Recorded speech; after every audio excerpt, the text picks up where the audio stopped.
Greetings and salutations to our fine podcast audience. I got Ed and Nathan on my right and on my left. You do. That's right. As always. As always. I'm so happy. I want to change places one time. You do? You should. I don't really. You should move over there. It was something to say. And what I'll find is whichever ear that I don't have hearing in will tell me which one of you is louder. There we go. I'm just going to say I already know Nathan's louder than me. All right. You think so? Oh, yeah. I will say I had a little ringing in my right stop it. there a there few you weeks go. back. Stop it. So that might have something to do with you. So. I will say, though, I think his brother Benjamin is the loudest of the Martins. Well, there you go. Nathan does you not want to neither surrender. confirm nor deny? He does not want to surrender that title. No, I don't know. I also don't know that I'm the loudest Martin, but You're pretty loud. I have no doubt. I think you need to take the plank out of your own eye before you go trying to get the speck out of someone else's eye. Just Wow. that's the way that goes. But Throwing scripture at him. that's know. right. That's what it was. Isn't that Jason, I just say this. I want to talk about your water. You do? Yeah. Yeah, everybody's Is wondering. it water? And they won't be able to see this. It's a little sparkly. It could be a wine spritzer. It's actually not. It's not sparkly at all. It honestly looks a little dirty. Is what It looks does. like dirty Yeah, a wine little spritzer. dirty. It is. You know those things that they sell that you can like just pour some powder into your water I do. bottle and shake it up? Is this Propel? No, this is something that you can't get in this country. But you did. I did. All right, So, it's a long FDA story. is now listening. It's a long story. My wife has a friend. She was over at her friend's house. and- Helga has a friend. She does. And she was over at this friend's house, and she served this flavored water, and she drank it, and she was like, this is some of the best tasting stuff I've ever had.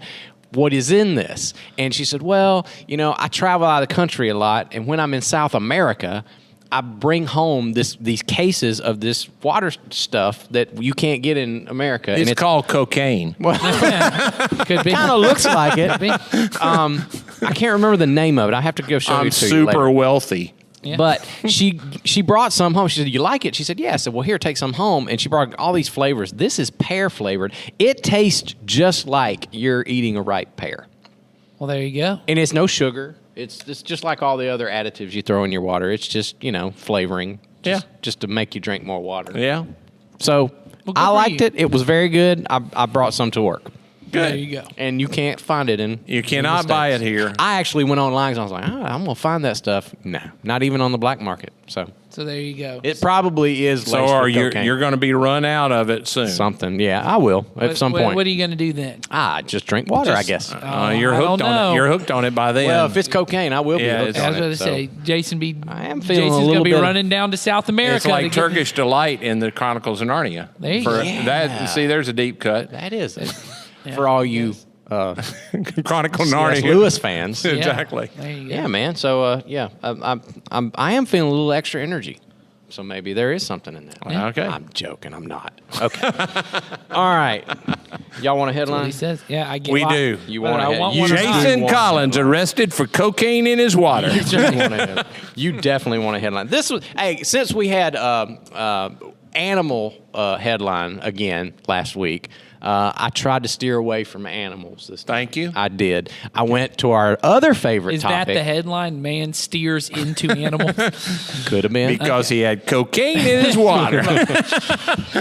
I steered toward our other favorite topic, food. Okay. Okay. All right. See if this is appealing That's to you. not- That's not even animal my. That's related. not even my other favorite topic. It's my favorite topic. Yeah. Well, it is. All right. Animals would not be at my favorite topic. Okay. Food. There's been a new flavor of ice cream debuted.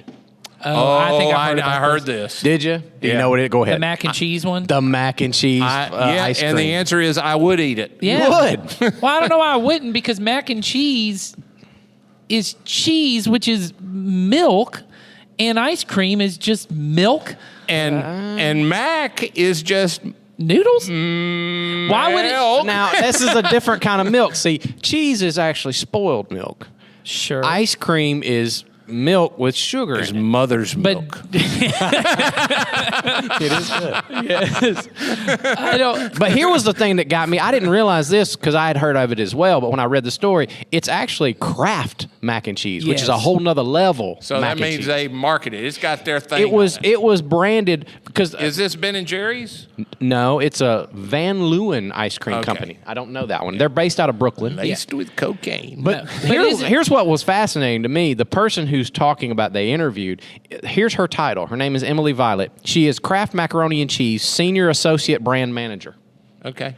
So Kraft Mac and Cheese has a Senior Associate Brand Manager who was in charge of this project. I believe that. How do you get that job? And her I don't- name is Emily Violet. That's what it says. That- That's in the story, She's a man. superhero. It's in the story.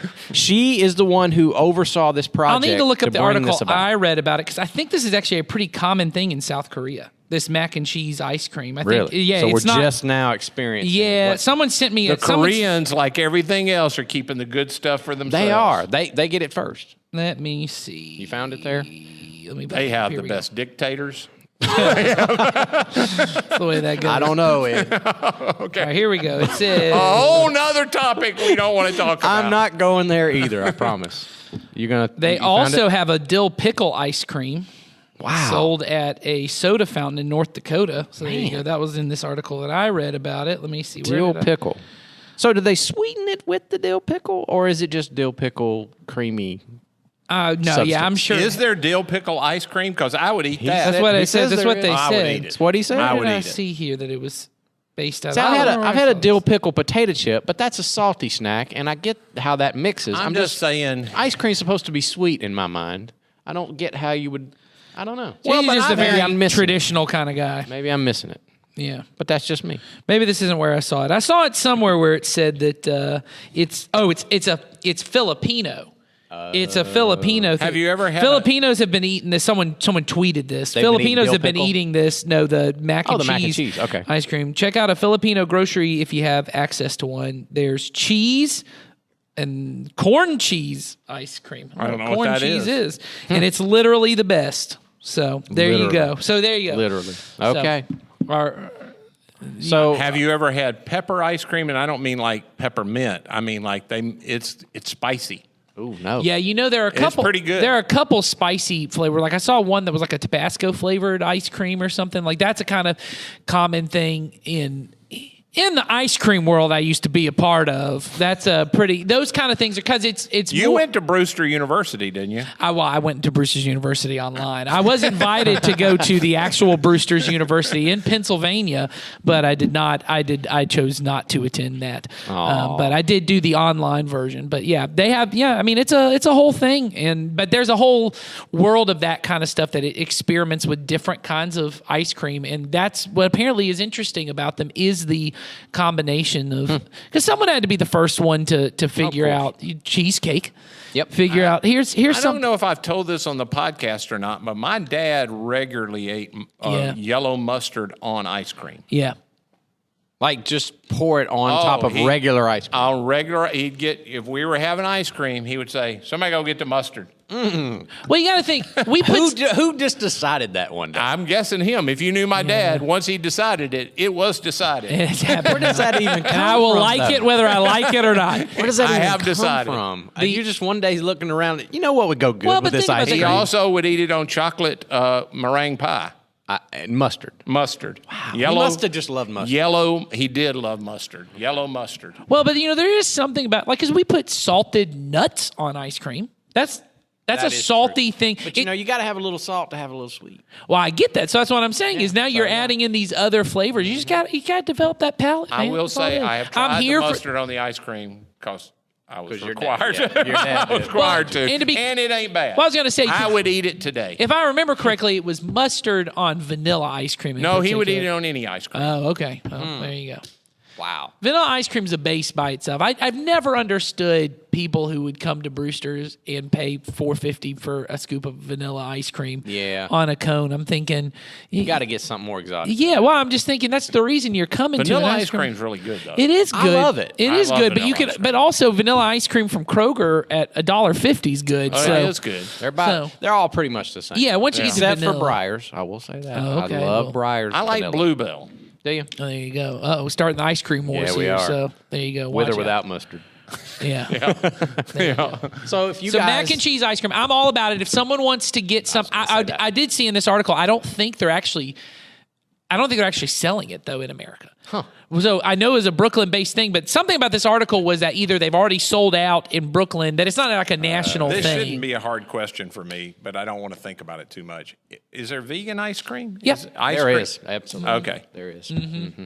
I don't know there's what's other, in it. there's other, but well, there Our are. friend, Good Food, Good Fuel, could probably tell us that. Yes. There is one that is a high protein ice cream, and I'm trying to think someone will put it in there because my wife and I got it a few times. It's pretty low in calories and tastes pretty good. It's not a sugar-free substitute, but it's like primarily eggs. Oh, Tons- it's like a keto thing. yes. It's got sugar in it. Yeah, it's not keto, but it's supposed to be for that. It's like a bodybuilder thing. Like, this is a way to eat ice cream. You're still adding calories, but if you're willing to give up, it's like a pint of it's like 350 calories.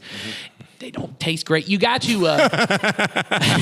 you've got to thaw them out pretty good. Like, they have to be, because they're not very creamy by their nature when they're frozen.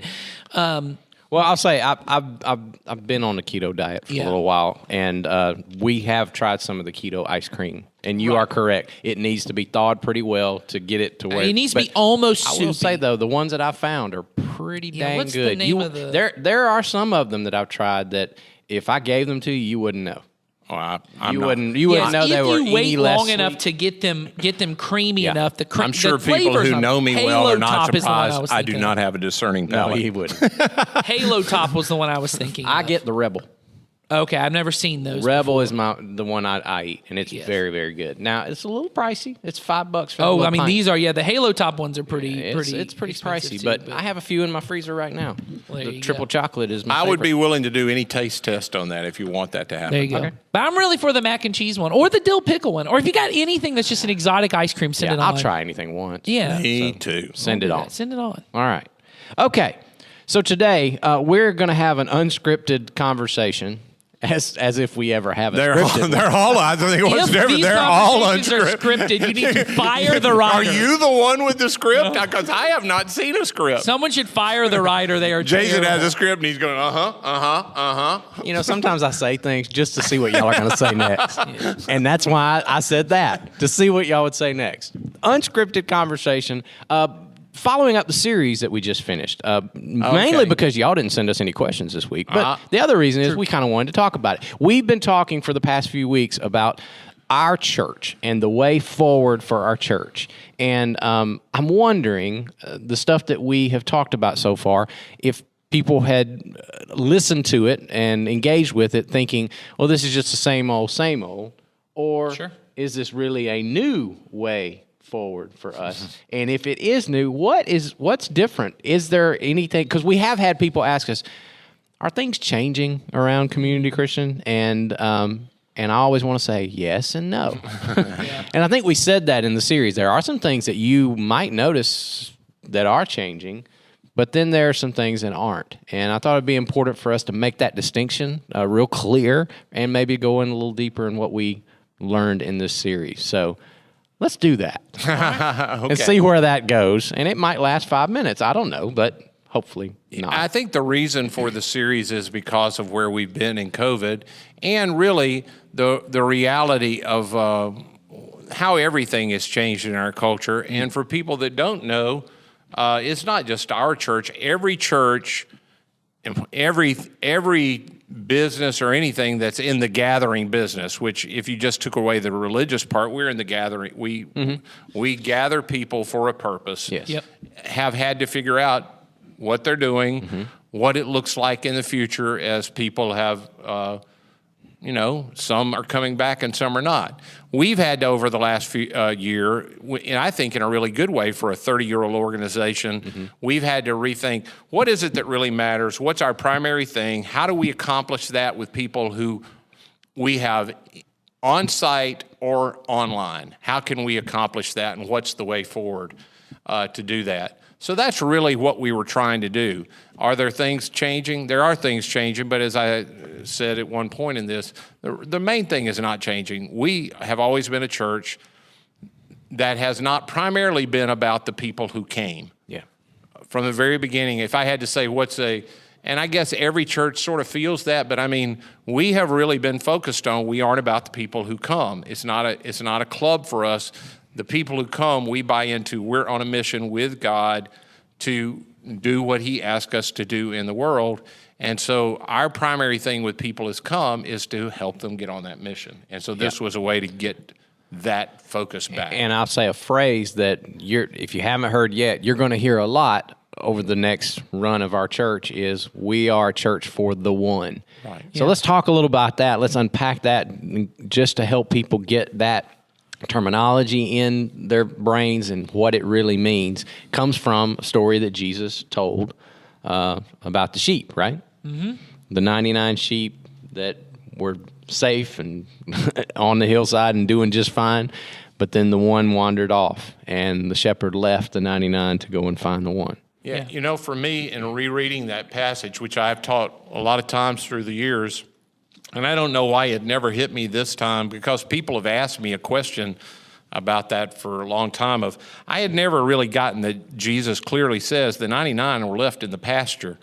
Well, no shepherd walks away from sheep that are in the pasture, because sheep by nature are wanderers. Yes. Mm-hmm. And so I had always, and I don't know if it's from flannel graph growing up or some picture book that I had, that he was bringing them into the fold, and as he came in, he counted, he goes, I'm one short. And he hemmed up the pen so the 99 couldn't get out, and then he went and looked. Yeah. But Jesus is clear, this guy walked away from the 99. Put them at risk. He put them at risk for the sake of the one. And that really hit me different this time of what that says about the heart of the Father. The heart of the Father is the shepherd. These are okay. Yeah. Well, and I'm going to go find the one that's not okay. And we often have in our minds this, I think, false dichotomy that if we become people, you use the illustration. I did it, and I can't remember now what the illustration was in the first sermon. Being by the door, staying by the door, yes. right? And I heard from many people that poem's so powerful, right? That if I'm the person who stays by the door, or I go off and I'm going to go for the one, then somehow the people who don't stay by the door, people who go all the way in, they're the ones who become spiritually mature. But it's a misunderstanding of what Jesus is doing. That our goal as followers of Jesus is to, in every moment, I want to be with the Father, doing what the Father does, because that's what Jesus did, that I'm supposed to be like my leader. And Jesus was with the Father wherever he is. And so the story Jesus tells is, Jesus is the shepherd who goes off for the one. Now, he didn't say, so you go be the shepherd, you go off the one. That doesn't mean we don't go. The point is, Jesus is going to the one, so we go to the one because that's where Jesus is. Therefore, when I go to the one, I'm closer to Jesus, which was the goal. If I stay over in this other spot by myself, or even as the 99 of saying, well, you got me collected and I'm all good, you go off and do your thing, I am not growing more spiritually mature. It's this false dichotomy we have in our head of, well, I'll sacrifice some spiritual maturity so I can reach the one, or I don't want to sacrifice spiritual maturity so I won't go to the one. What we've been trying to say this whole time is spiritual maturity is every day going, there are things in my life I may have to remove so that I can be closer to Jesus. And there are things I may have to do, but the closer to Jesus is being where Jesus is. And Jesus says over and over again, I'm the shepherd who goes for the lost sheep. I'm the woman who tears up her entire house to look for the lost coin. I'm the father who stands every day waiting for the lost son to come home. And Jesus goes, you come be with me. That's the invitation. Come be with me. So I think even in doing this, we're for the one, as you've said the whole time, because Jesus is for the one, and I'm really for Jesus, and I'm for what he's for. Mm-hmm. Yeah, the reason to reemphasize it is it's not just true for our organization. It happens for each of us individually, and it has been true for me that if you're not careful, the 99 is way too attractive to walk away from. Sure. It's just, I know them, they're here, they also have needs, and I only have a limited amount of energy and time, and I just want to spend time with the 99. Mm-hmm. It doesn't make me a bad person. It just means that we collectively have to refocus. And, then another part of what we talked about in the series was that as we do that, I have to move toward, I'm really committed to doing what Jesus wants, that it's not about this. Everything we're doing doesn't have to be focused on me. And as I do that, I quoted that passage in Hebrews where don't forsake the assembling of yourselves together, and people tend to think that if I don't come, then I'll grow cold, and I have to come so I can be encouraged. But the point is, you come to encourage. That's right. I'm coming to encourage people. Now, the thing is, it doesn't take long for people to see. If we all had that mindset, we all would be encouraged. We all would be built up. We all would do that. So the way for me to do this is I do what Jesus asked me to do. I obey what he asked me to obey, believing he has my best in mind. And if we all do that, my needs will be met. Well, it was like I said to a guy just recently who, I don't know if it was a church function or a service, he missed. He wasn't there. And he said to me, I really missed being there. And I didn't think about it at the time, but my phrase next to him was really the point of it. I said, no, actually, we missed you. Right. Yeah. And that's what people, I think, don't understand is when that passage you just referred to, don't forsake assembling together, it's not that you're going to miss it so much. You might have gone off and did something and been just perfectly fine. Right.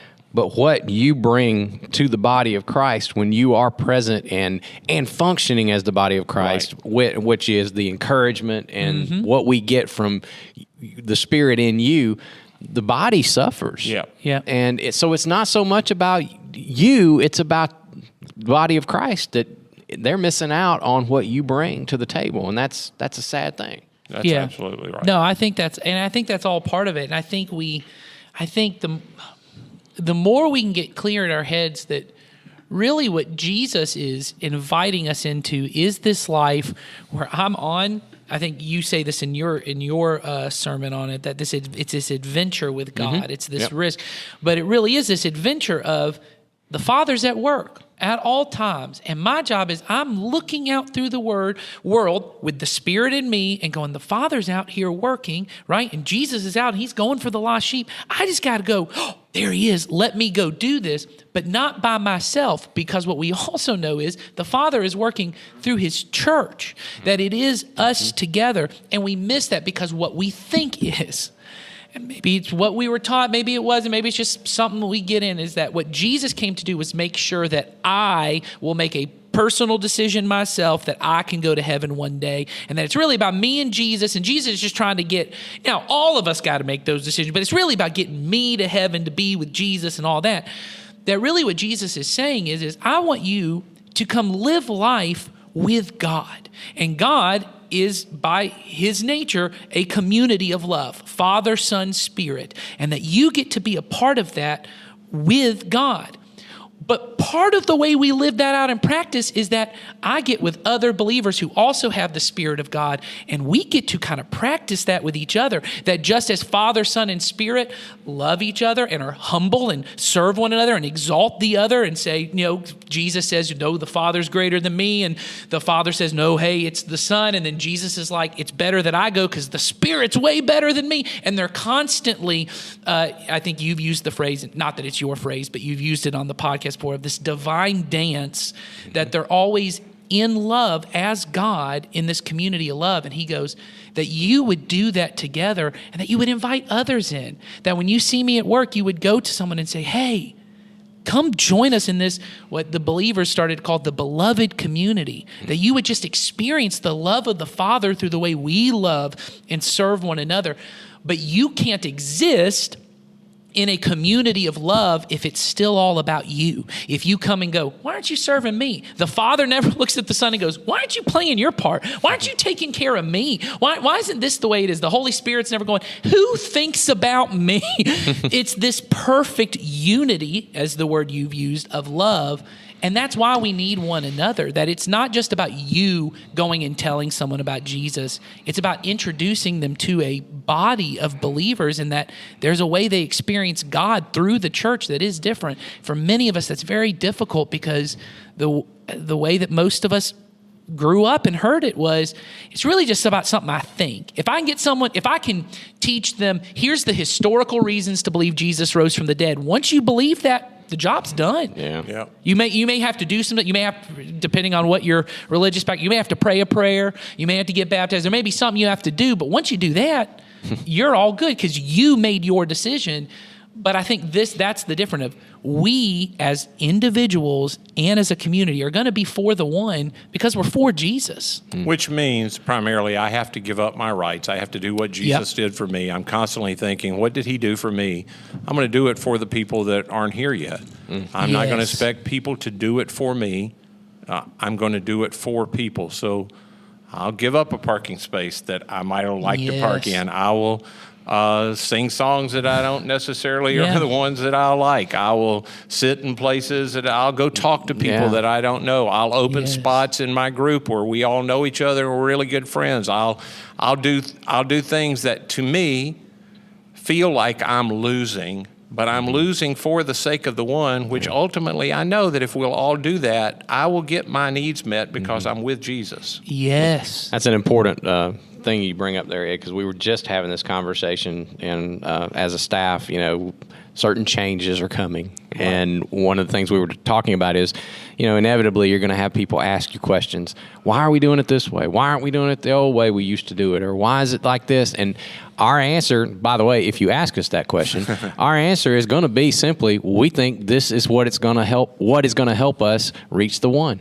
And that's the only reason we ever do anything is we believe this is our best chance right now at reaching the one. And that's all that matters. I mean, you know this, Jason, because you and I have both been here a long time. I could tell you things that we did 30 years ago that we were absolutely convinced were for the one. Mm-hmm. And when we stopped doing them, people literally left our church over the thing that we did that was the only thing we did that reached them. And they thought somehow they had been betrayed, but our motivation had always been the same. Yes. So I can remember, I could just point out all kinds of things that we used to do back in the day. And all throughout, not just back in the day. There are people that are coming here now that have been here 5 or 6 years, and they're sad that we're not doing the things we were doing 5 or 6 years ago. But those things that we were doing 5 or 6 years ago, if they'd been here 4 years before that, we weren't doing those either. That either. Yeah. It's always been this continual thing of saying, who is it that's in our community? How can we better do that? How can we represent Jesus better and meet the needs of the place he's placed us? For me, one of the big verses that Paul quotes in Athens is when he says, and he's actually quoting a philosopher from their day, but it's been included in our scriptures, and he says it as if it's true, that God chooses the times and places that people live. So all of us that right now live in Coweta County who are in this place with the people we're around, the people you work with, like them, don't like them, like where you live, don't like you live. God was a part of placing you as a believer in that place. And it's my job to say, who are these people and how can I know God is for these people. God's for every single person. How can I be with the Father and helping him with that? One of the phrases that you said in this series that just is stuck with me, and it has, I think, helped me refocus into that vision that we're talking about is, you said the way forward for our church is not going to be these big things. It's going to be that one-on-one, life-by-life act of compassion. Because I often, especially when I was younger, starting out in ministry, I had these big, grand visions of what ministry was going to look like, and it often involved lots of people and crowds and things that were big. And these days, I think God is rightly refocusing me on, no, it's that one right in front of you. Yep. And it's the thing that you might not see any visible fruit from right away, but you just need to be obedient to what I'm calling you to do right now with this person. Love this person right here where you're at. And then you and I are doing the work together, and that's enough. Well, that's right. I think to your point, Jason, I think that's huge. I think it's natural that we would think the bigger something is, and we think this, the more people that show up to something, the more people do this, the greater the impact it is. That is the way we view things. But that's not the way of the kingdom. No, because Jesus particularly goes, you know what the kingdom is like? Yeah. It's like a little bit of yeast that goes in a lot of dough, and it takes a really long time to grow, and maybe you don't even get to the end of it. Or he goes, it's like a mustard seed that you get, and it eventually it grows into something else, but it's going to take a long time. And it's these things, and I think to the point you said, and I think this is huge for people, it's not even things that you know you're doing. And I just think that's huge of when you get yourself to a place, and we right now are kind of in a discipleship thing with some guys in our church, and that's been part of the thing we're doing, one-on-one acts with people in every moment. And one of the constant things I hear people is, I just don't hear God telling me what to do.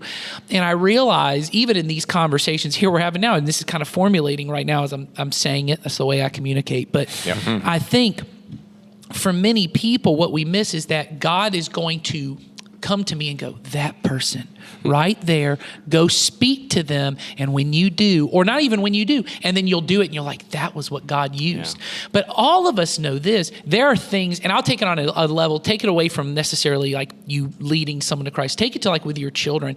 There are things that I guarantee both of you, now that you have grown children, they look back and, when Dad, when you did this thing, that's how I knew you loved me, or that's how I knew this. And you're like, that wasn't why I did that.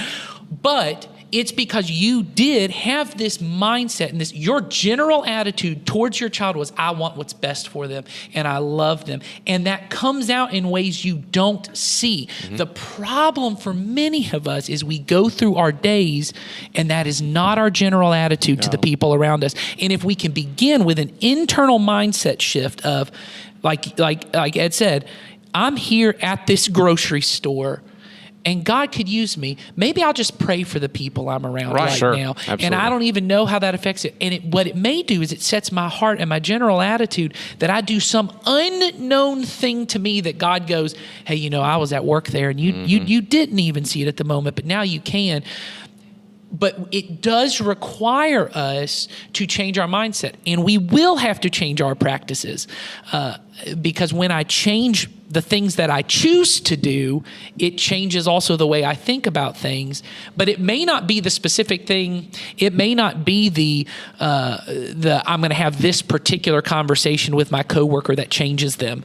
It may be some other thing that I did, but because I put so much emphasis on and I put so much planning, it changed my heart to have that conversation with them. Now I'm really invested in them. Well, and I would say this, I have now watched people for 30 years. If I were to say to people, who do you think God wants to use you to reach? Often it's a family member. Yes. And I would just say my experience has been, if you're not really close to them, like you've had a break in your relationship, maybe it's a mom and dad with a kid, or it's a kid with their parents, or it's a brother and sister who you don't have a place of influence in their life. You're just blood related and you do love them. You're probably not the person that God's going to use to do that. But if you would look around, God has given you people in your life right now that He very much intended for you to be the one to put their hand on the door. It's somebody else's kid, somebody else's child, and they're praying for their child like you're praying for your child, and He's counting on us all to do our part. And I know you're hoping somebody somewhere will do their part with my kid. Well, we have to do our part with their kids. It's staying mindful of all of that. Yeah. And that reminded me of the things that we're working on right now in my discipleship group. We're trying to stay mindful of the opportunities that we do have in front of us to be led to love people right in front of us. And so in order to do that, and you guys just saw it pop up on my phone, I have a reminder on my phone that hits me every single hour, and it just simply says, Holy Spirit, lead me in love. And it has come at these weird times, of course, that I'm doing things, and then it'll pop up on my phone, I see it, and then I go, okay, what does that look like right now? And a few nights ago, I'm sitting at home, and my wife is just talking to me about something. And the thought occurs, how do I love her right now? I listen. That's right. I engage. Yes. I just engage with her right now, and that's what God's called me to do. So I'll do that right now. And if I didn't have that mindset, I'd miss it, A, or B, I would see it as so insignificant that I would just write it off as it doesn't matter. but it does matter. It does. And countless other encounters that I have all throughout the day, they matter just as much too. If I just stay in the right headspace of God's here, He's working, I can be used by Him. How do I get that done right now? Father, I'm yours. Lead me. And what That's you're pointing awesome. to, That's Jason, right. there is the way the Spirit moves. It reminds me of the conversation we had. This is a little separate, but I just dropped my water bottle. This is a little separate from what we talked about, but when we were talking about whether it was okay to eat meat or not, and I said the reason that I choose not to eat meat is because I realize when I make that choice every time, it makes me more conscious of other things I could do environmentally to help.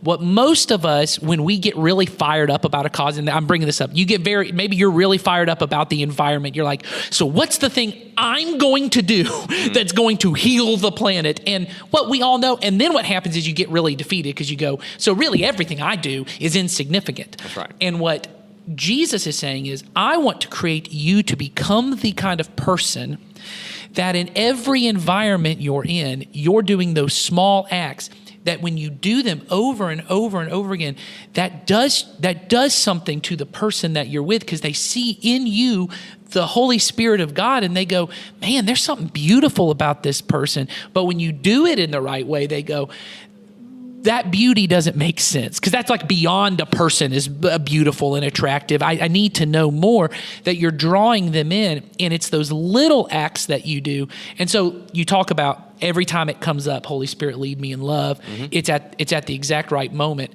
What I've now started realizing in my own life with those same kind of things, it's not that it comes at the exact right moment. It's that in the moment, every moment, it's in that moment I woke up. That's right. And I saw the Spirit. And then what that has made me do is it's not like me praying it caused it to happen. It's that Jesus is like, you finally, as we talked about maybe in the last podcast, you plugged into the power source you saw it. Yeah, that's what it is. Y'all are, that's... So what you're saying, Nathan, is that we should all be woke. Watch out, that's going to get us some comments too. I've already talked about environmentalism, which everyone's already a little upset about, but you throw woke in there, we're going to get even more. We will take those questions. Yeah, Oh, sure. absolutely. Oh, yeah. Get us in. But I was joking. But yes.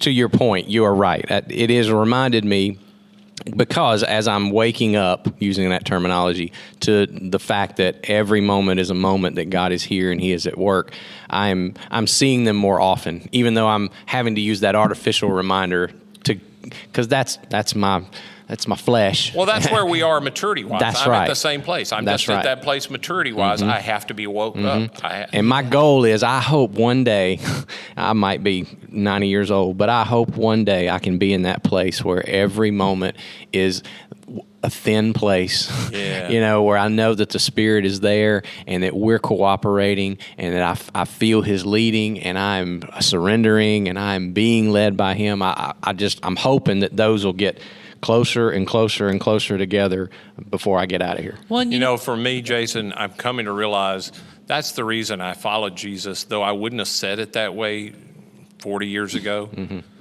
The thought that I could do life with God and be aware of these thin places, because all I mean by that, most of us who follow Jesus have had those moments where we knew, this moment I'm having personally is a holy moment. Yep. I wanted more of that. Oh, yeah. I wanted more of Yes. that. Mm-hmm. And at some point I made a decision that it was okay for me that I had some of those and I'll just go through the motions. And now I'm coming to realize, what I wanted, Jesus promised it's possible. Yes. I could live that way if Well, He I did. wanted to. He did. He did live that All the way. time. It's possible I could live that way. I just haven't trained myself to do it yet. Mm-hmm. Well, and I think it goes to the point you said to think about, maybe it'll take Tom 90. It may. It might. And I think this is further talking about the church again. This is why I heard one pastor say, if you're not dead, you're not done.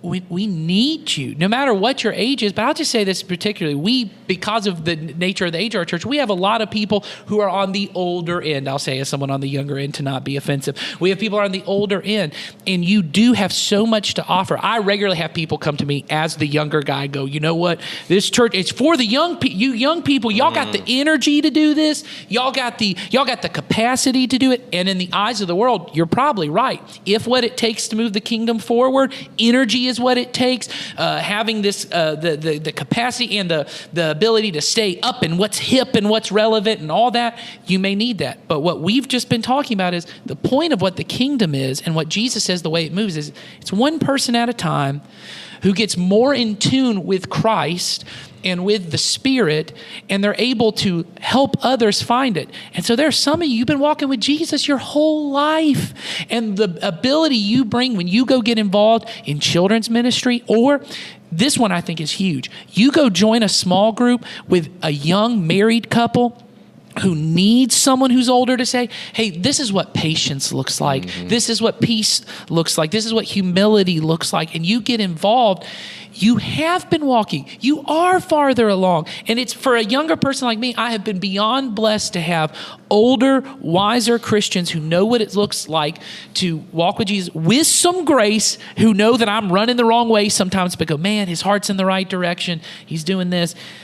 If the goal was just we got to get big crowds, maybe you just got to have a lot of energy and a lot of youth to pull that off. But if the goal is we're loving people one at a time, if you're not dead, you're not done. We need you involved in the lives of our children and our students and our small groups, our young married couples. Don't just huddle up with other people who are your age and who also have the same thoughts you have. Get involved in the lives of some younger people who maybe have too much energy and are tiring you out sometimes. So, well, you know, we started out this podcast. You didn't hear us talk about this before we hit record, and we said, "You think we're going to have enough to talk about?" Mm-hmm. And I think we proved that was wrong. So we did. So that's all. That's it. That's it. I think that's good enough. That's good. We've gone plenty. It was longer than we thought. So we'll just leave it at Hope you that. stayed with us all the way to the end. If you Absolutely. did, God bless you. So, yeah. All right. We will see y'all next week. Bye.